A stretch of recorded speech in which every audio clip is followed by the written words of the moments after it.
Allah Subhanahu wa taala berfirman, "Wa qada rabbuka alla ta'budu illa iyyahu wa bil walidaini ihsana."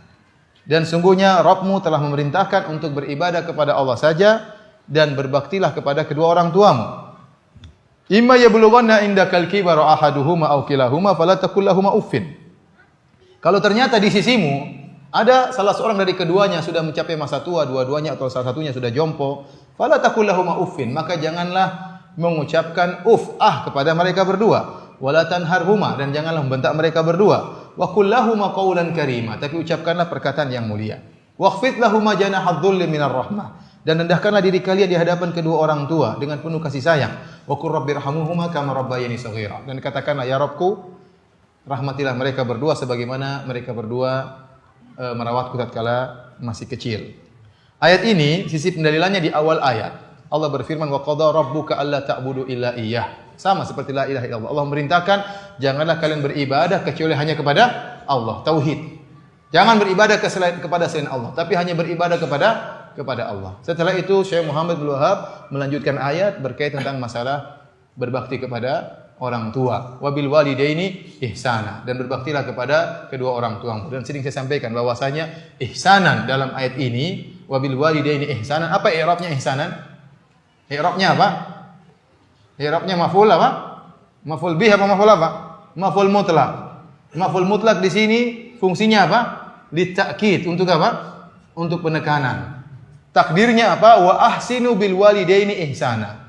Jadi kalau kita artikan dan berbaktilah kepada kedua orang tuamu, ini arti yang kurang tepat. Yang lebih tepat, berbaktilah kepada kedua orang tuamu dengan sebakti-baktinya. Dan ingat, Allah Subhanahu wa taala menggandengkan antar berbakti dengan kedua orang tua dengan tauhid kepada Allah. Maka barang siapa yang ngaku bertauhid kepada Allah, ternyata kurang bakti kepada orang tua, dia tidak bertauhid sesungguhnya.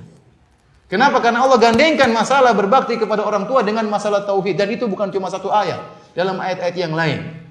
Bahkan Allah mengatakan wa anishkurli wali walidayka ilayyal masir. Bersyukurlah kepadaku dan bersyukurlah kepada kedua orang tuamu.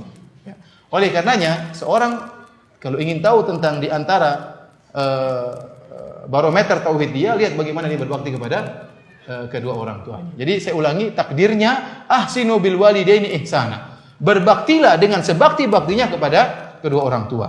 Oleh karenanya, masalah berbakti kepada orang tua bukan cuma dalam syariat Islam, dalam syariat seluruh nabi-nabi sebelumnya juga disuruh berbakti kepada kedua orang tua. Di antaranya Allah berfirman wa id akhadna mitsaqa bani Israila la ta'buduna illa Allah wa bil walidaini ihsana. Dan tatkala kami mengambil perjanjian dari Bani Israel sebelum kita, janganlah kalian menyembah kecuali hanya kepada Allah dan berbaktilah kepada kedua orang tua kalian. Ternyata penggandengan berbakti kepada kedua orang tua dengan tauhid sudah ada sejak syariat Bani Israel. Oleh karena Nabi Isa alaihissalam, waktu dia pertama kali berbicara, apa yang dia ucapkan? Allah sebutkan dalam surat Maryam. Dia berkata wa awsani bis salati waz zakati ma dumtu hayya wa barran bi walidati wa lam yaj'alni jabbaran syaqiyya. Allah perintahkan aku untuk salat, untuk bayar zakat dan untuk berbakti kepada ibuku, dan Allah wa lam yaj'alni jabbaran syaqiyya, dan Allah tidak menjadikan aku sombong dan tidak menjadikan aku celaka. Ibnu Katsir menafsirkan ayat ini dengan berkata, yaitu Allah tidak menjadikan aku sombong untuk merendah di hadapan orang tua, di hadapan ibuku. Tidak menjadikan aku sombong, angkuh untuk berbakti kepada ibuku. Kalau aku ini sombong dan angkuh untuk berbakti kepada orang tuaku, maka jadilah aku syaqiyah, jadilah aku apa? Celaka. Baik.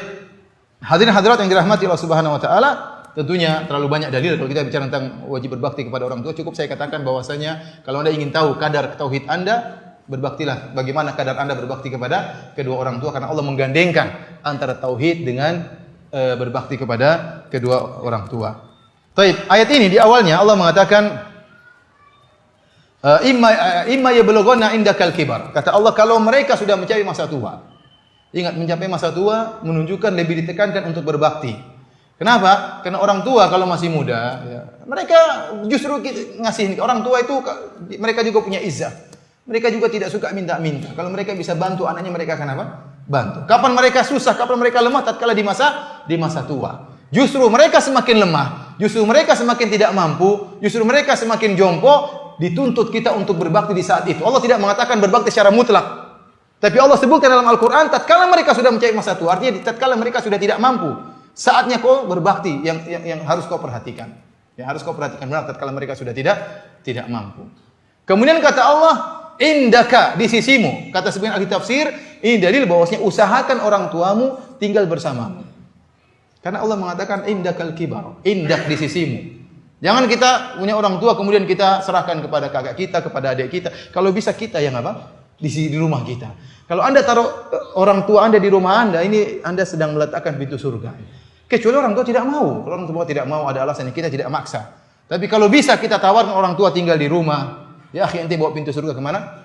Ke rumah. Allah yang suruh, indaka, di sisimu, berbaktilah kepada kedua orang tua.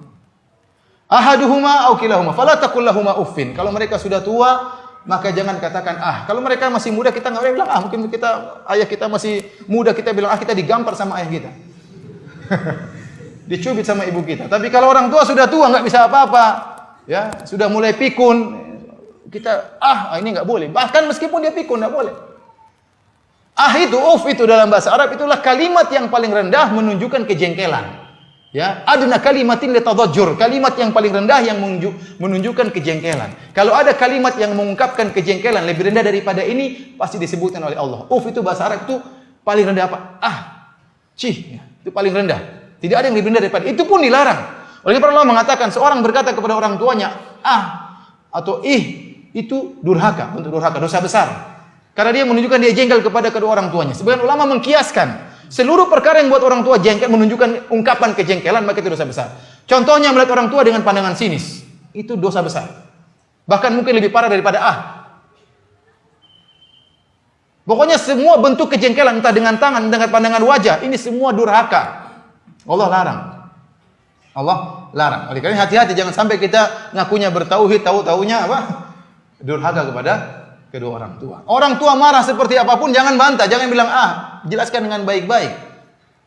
Jelaskan dengan baik-baik. Oleh karena kata Allah Subhanahu wa taala, wa qul lahumā qawlan karīma, ucapkanlah kepada mereka berdua perkataan yang indah, perkataan yang baik. Ya, kalau ente berbicara dengan ustaz dengan kata-kata yang halus kepada orang tua lebih utama.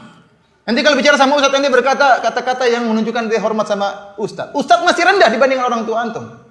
Maka dengan orang tua harus lebih daripada itu.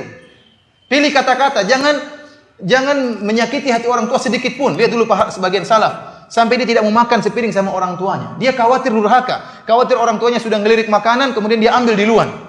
Sampai tidak mau makan sama orang tuanya. Khawatir ngambil makanan yang sudah dilirik oleh orang tuanya. Lihat bagaimana Muhammad Ibnul Munkadir. Dia kakaknya Umar salat malam, sementara dia tidak salat malam. Dia mengatakan bitu agmisu rijlai ummi. Saya tidur malam hari semalam suntuk, saya pijit-pijit kaki ibuku. Wa bata akhi Umar yusalli, adapun saudaraku salat malam. Ya. Wa ma uhibbu anna lailati bi lailati, namun saya tidak mau tukaran. Saya tidak mau tukaran pahala mijit ditukar dengan pahala salat malam kakak saya. Kenapa dia tahu mijit orang tua? Bentuk tauhid. Berbakti kepada orang tua sebagai bentuk tauhid kepada Allah Subhanahu wa taala. Lihat kalau tidak salah Usamah di zaman Utsman bin Affan. Utsman bin Affan waktu itu korma lagi dalam mahal. Ternyata ibunya pingin makan jantung korma, jumar, jantung korma. Kalau diambil jantung korma udah mati, enggak bisa berbuah lagi. Padahal korma lagi mahal. Maka Usamah pun segera merobohkan kormanya, diambil jumarnya, dikasih kepada ibunya. Orang heran, kenapa kau rusak kormamu? Kata dia, ibuku pingin ini dan saya masih bisa memenuhinya. Maksudnya apa? Dia mengatakan ada satu saat ibu minta sesuatu saya tidak bisa penuhi. Ya ikhwan, saya ingatkan kalau ibu ente, bapak ente minta sesuatu dan ente bisa penuhi. Selama ente masih bisa penuhi. Ini nomor satu, ini ibadah lebih daripada yang lainnya. Ente pintu surga ini kan dia suruh masuk surga, lakukan. Ibu minta apapun kalau ente bisa kerjakan selama tidak beri kemudaratan. Akan ada waktu-waktu kita tidak mampu, ada waktu kita sibuk, ada waktu kita sakit. Umum kita sehat, ada rezeki, ada ibu minta apa-apa penuhi. Buat hati ibu apa? Ibu senang. Baik, kemudian kata Allah Subhanahu wa taala, "Wakhfid lahum majanaha dhulli minar rahmah." Rendahkanlah dirimu di hadapan orang tua. Jangan angkuh, jangan sok mengatakan bahwasanya saya inilah saya ibu tidak ngerti, saya ini ibu tidak sekolah, ibu jangan samakan zaman dulu zaman sekarang. Jangan menunjukkan kalimat-kalimat yang merendahkan orang tua. Tadi kata Nabi Isa alaihissalam, "Wa lam yaj'alni jabbarun syaqiyya." Allah tidak menjadikan aku angkuh di hadapan ibuku. Jangan pernah angkuh di hadapan ibu. Meskipun ente doktor, meskipun ente kuliah, ibu mungkin enggak lulus SD, ibu mungkin enggak sekolah, harus rendah di hadapan ayah dan ibu. Wa qur rabbi rahmuhuma kama rabbayani shaghira, dan berdoalah kepada Allah, ya Allah, rahmatilah kedua orang tuaku sebagaimana mereka merawatku tatkala aku masih kecil.